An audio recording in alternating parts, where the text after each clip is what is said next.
Hello বন্ধুরা, কেমন আছো সবাই? আশা করি অনেক ভালো আছো। এক্সপেরিমেন্ট চ্যানেলে আপনাদেরকে স্বাগত। তো আপনারা দেখতে পাচ্ছ আমার কাছে আছে একটি বেস টেবিল বোর্ড।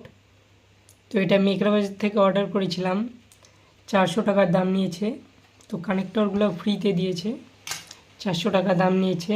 তো এটার হচ্ছে 4টি ভলিউম আছে, 2টি আইসি আছে। তো আইসিগুলি তোমাদেরকে ভালো করে দেখিয়ে দিচ্ছি। উপরে লেখা আছে DNLS93M, তারপর নিচে আছে NE5532 NE5532P। তো এখানে এই আইসিটিও নাম্বারটি দেখিয়ে দিচ্ছি।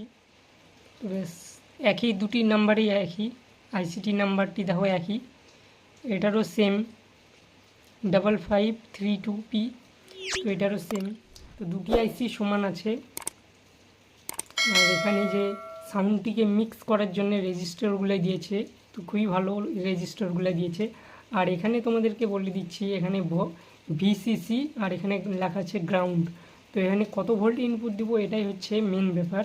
এখানে তোমরা ক্যাপাসিটরটি দেখে নিতে পারো, 35 ভোল্ট লেখা আছে ক্যাপাসিটরটি, 35 ভোল্ট 220 ইউএফ। 35 ভোল্ট মানে কত দিতে হবে এখানে? 35 ভোল্ট মানে এখানে 24 ভোল্ট দিতে হবে ইনপুট। 5 ভোল্ট থেকে 24 ভোল্ট পর্যন্ত দিলে এটা এনেবল হয়ে যাবে। 5 ভোল্ট দিলে অত কাজ কম করবে হয়তো, কিন্তু 12 ভোল্ট, 8 ভোল্ট থেকে 12 ভোল্ট বা 9 volt, 12 volt, 19 volt, 20 volt, 24 volt, এরকম মানে তোমরা ইচ্ছা মতো দিলেই দিতে পারো। এর মধ্যে কোনো ভোল্টেজ লেখা নেই, এটা একদম 20 ভোল্ট, 24 ভোল্ট ম্যাক্স। এর 24 ভোল্টের উপর দেওয়া যাবে না, কারণ এখানে আছে 35 ভোল্ট। 35 ভোল্ট যদি ক্যাপাসিটর থাকে তাহলে তার একটু কম দিতে হয় ভোল্টেজ। ধরে নাও যদি একটা তোমাদেরকে অ্যাম্প্লিফায়ার যদি আমি বোর্ড দেখাই, ধরে নাও 12 ভোল্টের অ্যাম্প্লিফায়ার বোর্ড, সেটার মধ্যে লেখা থাকবে ক্যাপাসিটর দেওয়া থাকবে 25 ভোল্টের।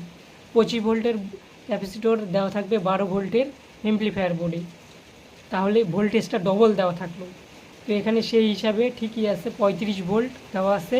35 ভোল্ট যেহেতু দেওয়া আছে, এখানে 24 ভোল্ট ইনপুট দিতে হবে। তো 24 ভোল্ট না হলে হবে, 12 ভোল্ট দিলেও হবে। এখানে 12 ভোল্টের ট্রান্সফর্মার হোক, ব্যাটারি হোক, যে কোনো পাওয়ার সাপ্লাই দিলে হলো। ডিসি 12 ভোল্টের কানেকশন করতে হবে। এখানে হচ্ছে সাউন্ড হবে, এখানে সাউন্ড ইন হবে, ব্লুটুথ থেকে যে সাউন্ডটা আসবে সে সাউন্ডটা এখানে ইনপুট হবে। আর এখানে অ্যাম্প্লিফায়ার বোর্ডে যাবে, এখান থেকে সাউন্ড আউটপুট হয়ে যাবে, বের হয়ে যাবে, মিক্স হয়ে বের হয়ে যাবে সাউন্ডটিকে। এই দিক থেকে সাউন্ড ইন হবে আর এই দিক থেকে সাউন্ড আউট হবে মিক্স হয়ে। ব্যাস, এটাই এটার কাজ। নেক্সট ভিডিওতে এটা কানেকশন সব কিছু ভালো করে বুঝিয়ে কানেকশন করে একদম সবগুলোর ভলিউম একে একে চেক করে দেখিয়ে দিব নেক্সট ভিডিওতে। সো আজকের মতো এই বন্ধু, দেখাচ্ছ কোনো নেক্সট ভিডিওতে। এরকম ধরনের ভিডিও পেতে হলে এক্সপেরিমেন্ট চ্যানেলটিকে সাবস্ক্রাইব করে পাশ থাকা ঘন্টাটি অল করে দিও, যাতে আমি কোনো ভিডিও আপলোড করার সাথেই নোটিফিকেশান পৌঁছে যায়। Thank you for watching.